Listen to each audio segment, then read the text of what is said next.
Jesus resists temptation. But what was really at stake? The desert was silent, too silent. No crowds, no miracles, no witnesses. Only wind dragging sand across stone, and a hunger that reached deeper than the body. Like this video, share it with someone who needs strength today, and subscribe to the Bible Story Vault for more cinematic Bible stories told with depth and power.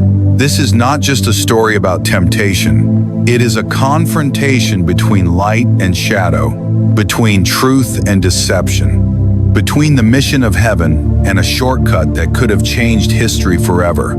Stay with this story, because what Jesus overcomes here still shapes every battle we face today. The Jordan River still echoed behind him. Moments earlier, the heavens had opened. The Spirit had descended like a dove.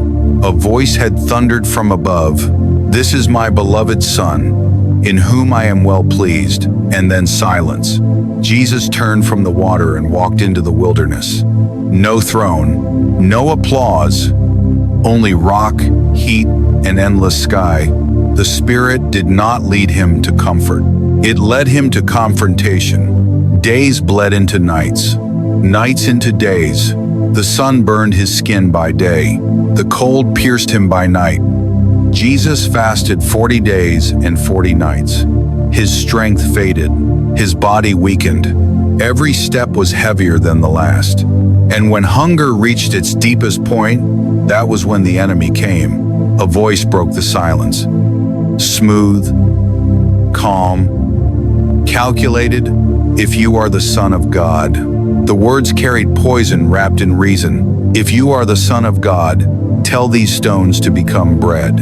Jesus looked down. Stones scattered across the desert floor, round, pale, almost shaped like loaves. One word could end the hunger. One command could ease the pain. But this was not about bread.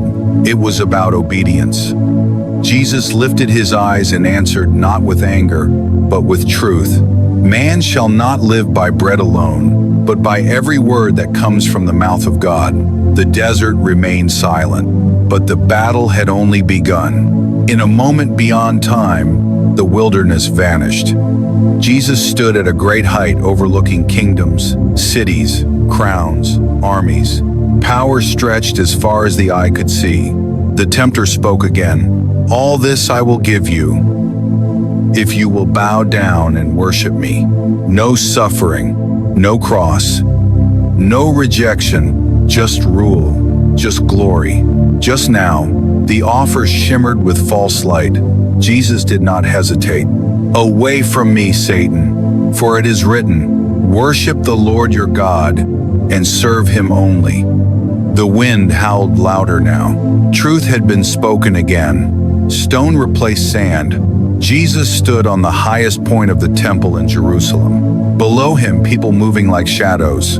Above him, the sky stretched wide. The voice returned, sharper this time. "If you are the Son of God, throw yourself down. For it is written, he will command his angels concerning you." Scripture twisted, truth distorted. A test disguised as faith. Jesus' voice cut through the deception. "It is also written, do not put the Lord your God to the test." The silence returned. Heaven waited. The tempter vanished. No final word. No victory cry. Just retreat. Angels came. They ministered to Jesus quietly, gently. The wilderness still stood, but the battle was won. Not with force, not with spectacle, but with obedience. This was never just about hunger, or power, or proof. This was about the path. The enemy offered shortcuts. Jesus chose the cross. The enemy offered glory without sacrifice. Jesus chose suffering for love. The enemy offered immediate rule. Jesus chose redemption. Here in the silence of the wilderness, the course of salvation was set. Jesus would face temptation again. In crowded streets, in whispered accusations. In the garden, with sweat like blood. But the pattern was already written here. He would not bow. He would not break. he would not turn aside. The wilderness prepared him for the weight of the world. We all face deserts, moments of hunger, moments of weakness, moments when the easy way calls louder than the right one. This story reminds us, temptation is not a sign of failure. It is a place where faith is proven. Jesus did not resist so he could stand above us. He resisted so he could stand with us.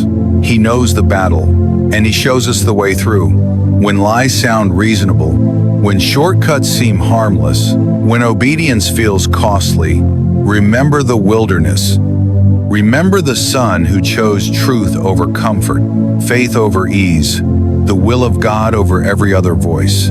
Because the victory that saved the world began in silence, with one man who refused to bow. If this story strengthened you, subscribe to the Bible Story Vault for more cinematic Bible stories that reveal the depth, power, and beauty of Scripture. More stories are coming, and each one carries light for the journey ahead.